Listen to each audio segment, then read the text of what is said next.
पहले मैंने पढ़ाया है क्लास 10th में व्याकरण में वाक्य। उसी वीडियो को के आगे मैं आपको और समझाना चाहती हूँ उसी में कि वाक्य क्या है और वाक्य के जो भेद है रचना के आधार पर जो आपके क्लास 10th में है, उन्हें मैं और अच्छी तरीके से आपको समझाना चाहती हूँ ताकि आप रचना के आधार पर वाक्य भेद को पहचान सकें और उसके जो मिश्र वाक्य के भेद हैं उनको भी पहचान सकें, उपवाक्य को भी पहचान सकें। तो शुरू करते हैं। आइए, सबसे पहले मैं संक्षेप में आपको ये सारी चीजें बता देना चाहती हूँ कि सबसे पहले वाक्य भाषा को अभिव्यक्त करने का एक माध्यम है। आप सब जानते हैं कि भाषा की लघुतम इकाई वैसे तो वर्ण होती है, लेकिन भाषा को अभिव्यक्त करने का सबसे छोटा जो माध्यम होता है वो वाक्य होता है। तो इस तरह से हम ये कह सकते हैं कि वाक्य की सबसे छोटी इकाई वर्ण है और भाषा की सबसे छोटी इकाई वाक्य है। इस बात को ध्यान रखिएगा। अब आपने ये जान लिया कि भाषा को अभिव्यक्त करने का माध्यम वाक्य कहलाता है। वाक्य दो प्रकार से होते हैं, अर्थ के आधार पर और रचना के आधार पर। अर्थ के आधार पर आप क्लास 9th में पढ़ चुके थे, अभी आगे आपको क्लास 10th में रचना के आधार पर वाक्य भेद पढ़ना है। रचना के आधार पर वाक्य भेद मैंने पहले ही बताया था कि सरल, संयुक्त और मिश्र यानी मिश्रित वाक्य भेद, ये 3 वाक्य भेद होते हैं। अब देखिए, आप समझिए सरल वाक्य में एक उद्देश्य और एक विधेय होता है। जैसे राम खाता है, इसमें राम उद्देश्य है यानी जिसके विषय में कहा जाए। यहाँ पर समझिएगा बात को, जिसके विषय में कहा जाए यानी कि राम के विषय में कहा जा रहा, तो ये राम क्या है, उद्देश्य है। और उद्देश्य के बारे में जो कुछ कहा जाए वो विधेय होता है। तो जिसके विषय में कुछ कहा जाए, इस तरह का बोर्ड एग्जाम में प्रश्न भी पूछा जाता है कि जिसके विषय में कुछ कहा जाता है उसे क्या कहते हैं, तो उसे उद्देश्य कहते हैं। और उद्देश्य के विषय में जो कुछ कहा जाता है वो विधेय होता है। मान लीजिए कभी कभी उद्देश्य का विस्तार भी होता है। मेरे पापा की बहन मेरी बुआ है, अगर ऐसा वाक्य आता है तो ऐसे वाक्य में आप उद्देश्य कैसे बताएंगे, मेरे पापा की बहन। ये उद्देश्य का विस्तार है क्योंकि बहन उद्देश्य है, उसके बारे में ही बताना है कि वो क्या है, वो मेरी बुआ है। तो इस तरह से उद्देश्य का विस्तार भी होता है। तो उद्देश्य छोटा सा भी हो सकता है और उद्देश्य काफी बड़ा भी हो सकता है। जब तक इंट्रोडक्शन होता है किसी कर्ता का तब तक वो उद्देश्य चलता है, उतनी दूर तक होता है और उसके बाद विधेय होता है। इसी तरह संयुक्त वाक्य, दो स्वतंत्र वाक्य या खंड जो संयोजक या समुच्चय बोधक अव्यय से जुड़े होते हैं। दो वाक्य या खंड यानी कि दो भाग भी हो सकते हैं, वाक्य के उपवाक्य भी हो सकते हैं। जैसे राम खेलता और मोहन पढ़ता है, या मैंने लिखा है यहाँ राम खाता है और मोहन खेलता है। राम खाता है और इसको जोड़ने वाला शब्द है यानी ये क्या है, संयोजक है, ये समुच्चय बोधक अव्यय है। और मोहन खेलता है, इसी तरह और भी चीज हो सकती है।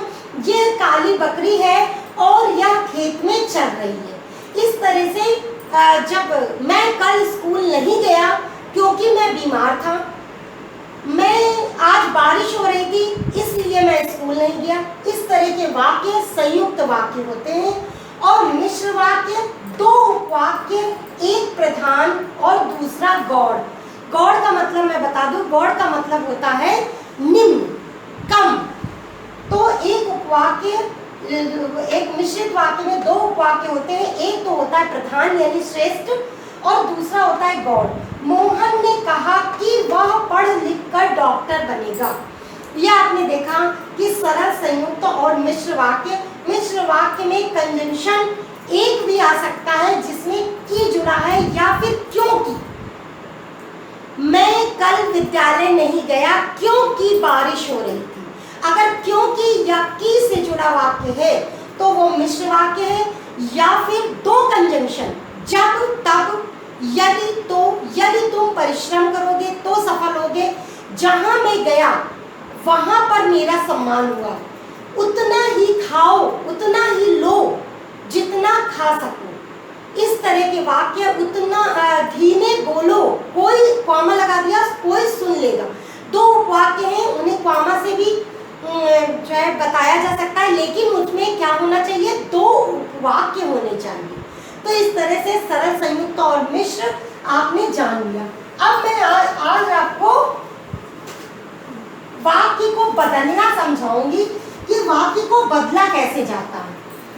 वाक्य को बदला यानी परिवर्तित करना, सरल को संयुक्त में, संयुक्त को मिश्र में और मिश्र को वापस संयुक्त में या मिश्र को वापस सरल में, ये सब कैसे होता है ये मैं आपको आज समझाती हूँ। मान लीजिए दो वाक्य मैं लिख रही हूँ इस तरह से,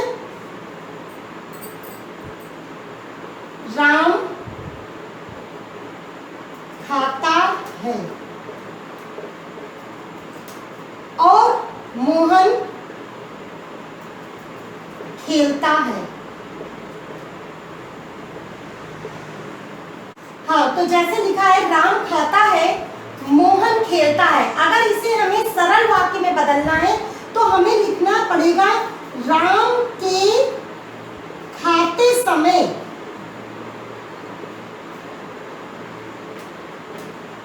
मोहन खेलता है। तो आपने देखा कि हमने कैसे इसको सरल वाक्य में बदल दिया। अब देख रहे हैं आप कि खाते समय यानी कंटिन्यूअस वर्क हो रहा है और ये बीच में ब्रेक नहीं हुआ।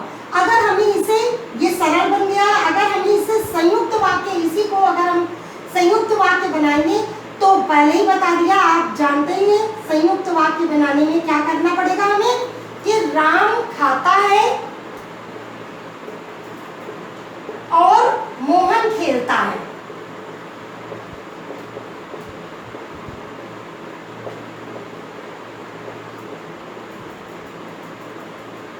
है ना, संयुक्त वाक्य बन गया। और अब इसी को अगर हमें मिश्र वाक्य बनाना है तो हम कहेंगे जब राम खाता है,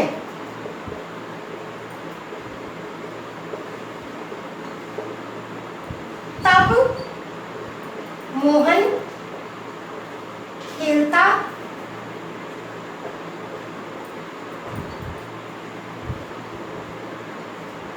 तो ये आपको अच्छी तरह समझ में आ गया होगा। मुझे लग रहा है कि सरल वाक्य बनाते समय क्या हुआ कि राम के खाते समय मोहन खेलता है, यानी हमें वाक्य को कंटिन्यूअस करते जाना है, बीच में जो क्रिया है उसको ब्रेक नहीं करना, तोड़ना नहीं है। अभी मैं आपको और एक दो एग्जाम्पल इस तरह के देती हूँ जिससे सरल को संयुक्त में बदला जाए और संयुक्त को मिश्र में बदला जाए। मान लीजिए हमने मिश्र वाक्य लिखा, मिश्र वाक्य लिखा, जब सूर्य निकलता है तब चिड़िया चहचहाने लगती है। ये आपका मिश्र वाक्य है। अब अगर इसे सरल वाक्य में बदलेंगे तो कैसे बदलेंगे, हमें ऐसा नहीं करना है कि निकलता है, ये देखो एक अलग, ये देखिए एक अलग क्रिया हो गई। अब हमें इसको क्रिया को कंटिन्यूअसली दिखाते हुए, तब यानी निरंतरता में क्रिया को दिखाते हुए तब हमें वाक्य बनाना है। तो हम इसे सरल वाक्य ऐसे बनाएंगे कि सूर्य के निकलने पर, आप ये बात ध्यान रखिएगा कि कभी भी भाव नहीं बदलना चाहिए। किसी भी सेंटेंस को बनाते समय, वाक्य को बनाते समय भाव और क्रिया का काल नहीं बदलना चाहिए। सूर्य के निकलने पर चिड़िया चहचहाने लगती हैं।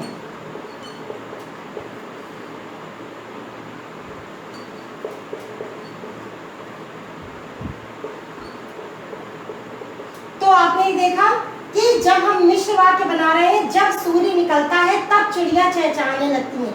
इसी तरह मैं आपको ओरली मौखिक तौर पर और भी उदाहरण देकर समझा दूं कि जब घंटी बजती है तब बच्चे बाहर निकल जाते हैं। अगर इसे सरल वाक्य में बदलना हो तो घंटी बजते ही बच्चे बाहर निकल जाते हैं, तो बजते ही। इसी तरह मिश्र वाक्य में मैंने बताया कि सरल संयुक्त, तो सरल वाक्य में एक उद्देश्य और एक विधेय होता है। संयुक्त वाक्य में बीच में कंजंक्शन और, तथा, किंतु, परंतु, इसलिए इत्यादि ये सारे शब्द होते हैं जो संयोजक होते हैं, जिनको समुच्चय बोधक अव्यय कहते हैं। आप इंग्लिश में कंजंक्शन पढ़ते होंगे, तो कंजंक्शन सेम वही चीज होती है। कंजंक्शन यानी समुच्चय बोधक अव्यय, उनको लगा करके वाक्य को संयुक्त वाक्य बनाया जाता है। मिश्र वाक्य में इसके 3 भेद होते हैं। मिश्र वाक्य में उपवाक्य, मिश्र वाक्य में 2 उपवाक्य होते हैं। आपको बताया था मैंने पहले भी कि उपवाक्य होते हैं। तो एक होता है प्रधान और एक होता है गौड़। तो अब मैं आपको ये बताने जा रही हूँ कि प्रधान और गौड़ वाक्य आप कैसे देख पाएंगे, कैसे समझ पाएंगे कि कौन सा प्रधान है, कौन सा गौड़ है। जैसे राम ने कहा कि वह डॉक्टर बनेगा। जब ये वाक्य हमने देखा तो ये की से जुड़ा है। मिश्र वाक्य में 3 प्रकार के उपवाक्य, जो गौड़ उपवाक्य होते हैं, यानी आश्रित उपवाक्य। गौड़ वाक्य माने आश्रित, एक प्रधान और दूसरा आश्रित। तो जो आश्रित उपवाक्य होते हैं वो 3 प्रकार के होते हैं। पहला होता है संज्ञा आश्रित उपवाक्य।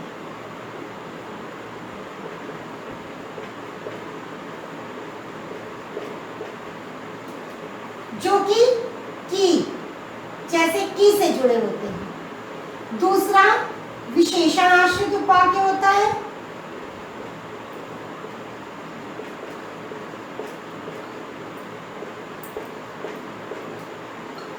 विशेषण आश्रित उपवाक्य, इसकी पहचान है कि ये की से जुड़े होते हैं। आप जितने भी सेंटेंस बताइए, महात्मा बुद्ध ने कहा कि अपना मार्ग स्वयं प्रशस्त करो, महात्मा गांधी ने कहा कि सदैव सच बोलो, इस तरह पिताजी ने कहा कि कल तुम कानपुर चले जाना, या फिर अध्यापक ने कहा कि कल छुट्टी रहेगी। तो की से जुड़े हुए वाक्य ये पहचान है कि इसकी पहचान है किसकी, संज्ञा आश्रित उपवाक्य की। आपको बोर्ड एग्जाम में आश्रित उपवाक्य के भेद पूछे जाते हैं, तो ये आपको करना होता है, समझना होता है। इसी तरह विशेषण आश्रित उपवाक्य की पहचान होती है जिसने, मैं आपको बहुत सरल तरीके और बहुत सरल शब्दों में समझा रही हूँ कि आपको ये मोटी मोटी चीजें अगर आपने समझ ली कि जो, जिसने, जिसको, ये शब्द जिसमें आए जिस वाक्य में, ये पहचान है कि ये शब्द अगर किसी में वाक्य में आते हैं तो ये विशेषण आश्रित उपवाक्य होते हैं। जैसे मैं आपको उदाहरण दूं कि यह वही पुस्तक है जो मैंने लाइब्रेरी में देखी थी। तो जो मैंने लाइब्रेरी में देखी थी, ये वाक्य आपका विशेषण आश्रित उपवाक्य होगा। उसके पहले वाला वाक्य क्या हुआ, प्रधान उपवाक्य हुआ। किसी भी मिश्रित वाक्य में 2 उपवाक्य होते हैं, पहला प्रधान और दूसरा कोई भी हो सकता है, पहले भी हो सकता है और बाद में भी हो सकता है। ये भ्रम में मत रहिएगा कि पहला ही प्रधान होगा। जो पुस्तक मैंने लाइब्रेरी में देखी थी वह यही है। अगर इस तरह से वाक्य को लिख दिया जाएगा तो जो पुस्तक मैंने लाइब्रेरी में देखी थी ये हो जाएगा आपका विशेषण आश्रित उपवाक्य, क्योंकि मैंने पहचान बता दी आपको कि जो, जिसने, जैसे वाक्य मैं जिसने से बना के बताऊं कि ये वही लड़का है जिसने कल मुझे किताब दी थी, पुस्तक दी थी, किताब दी थी। तो जिसने मुझे पुस्तक दी थी, जिसने मुझे पुस्तक दी थी, ये क्या हो गया, विशेषण आश्रित उपवाक्य। इसी तरह जिसको, ये वही लड़का है या ये वही चोर है जिसको कल पुलिस ने पकड़ा था। ये वही लड़का जिसे कल इनाम मिला था। तो जिसे, जिसको, इससे सेंटेंस जो शुरू होता है वो विशेषण आश्रित उपवाक्य होता है। अच्छी तरह से जान लीजिएगा। फिर तीसरा होता है क्रिया विशेषण आश्रित उपवाक्य।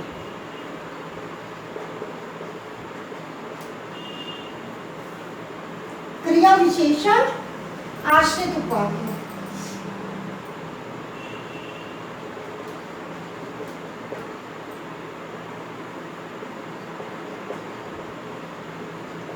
ये क्रिया विशेषण आश्रित उपवाक्य कैसे पहचानते हैं? जो क्रिया विशेषण आपने पढ़े, अव्यय में क्रिया विशेषण पढ़े, वो क्या होते हैं? कालवाचक, स्थानवाचक, परिमाणवाचक और रीतिवाचक। कालवाचक, फिर से सुन लीजिए, स्थानवाचक, परिमाणवाचक और रीतिवाचक। इनकी पहचान कैसे? कालवाचक कहना हो तो कब कहेंगे, इसका उत्तर जिस वाक्य में मिल जाए। मैं अभी और समझा देती हूँ आपको ठीक से। कब यानी कालवाचक हो गया, कहाँ यानी स्थानवाचक हो गया। कब यानी कालवाचक, कहाँ यानी स्थानवाचक, कैसे यानी रीतिवाचक, तरीका कैसे, और कितना ये हो गया परिमाणवाचक। अगर ये पहचान है जिस वाक्य में इनका उत्तर मिलता है, वो वाक्य क्या होते हैं? क्रिया विशेषण आश्रित उपवाक्य होते हैं। जैसे मैं आपको बताऊं कि जहां मैं जाता हूं वहां मेरा सम्मान होता है। जहां मैं जाता हूं वहां मेरा सम्मान होता है। कहां, इसका उत्तर कहां मिल रहा है आपको? कहां का उत्तर यानी कहां, स्थान का उत्तर आपको कहां मिल रहा है? किस वाक्य में मिल रहा है? वहां मेरा सम्मान होता है। जहां मैं जाता हूं वहां मेरा सम्मान होता है। तो ये आपका क्रिया विशेषण उपवाक्य हुआ। इसी तरह कब, जब मैं स्टेशन पहुंचा तब ट्रेन जा चुकी थी। जब मैं स्टेशन पहुंचा, ट्रेन जा चुकी थी कब? जब मैं स्टेशन पहुंचा। इसी तरह कहाँ का मैंने बताया कि जहां मैं जाता हूं वहां मेरा सम्मान होता है। मेरा सम्मान होता है कहाँ? जहां मैं जाता हूं। तो जहां हो गया, जब हो गया, कैसे यानी कैसे, किस तरीके से, विधि। जैसे धीरे बोलो कोई सुन लेगा, तो कैसे बोलो? धीरे बोलो। तो कैसे बोलो वाला जो पाठ हो रहा है, कैसे का उत्तर जहां मिल रहा है यानी धीरे बोलो। इसमें आपका क्रिया विशेषण आश्रित उपवाक्य। इसी तरह उतना ही लो जितना खा सको। उतना ही लो जितना खा सको यानी कितना लो? जितना खा सको। उतना ही लो जितना खा सको। कितना लो? कितना लो उत्तर कहाँ मिल रहा है? जितना खा सको। तो जितना खा सको क्या है? क्रिया विशेषण आश्रित उपवाक्य है।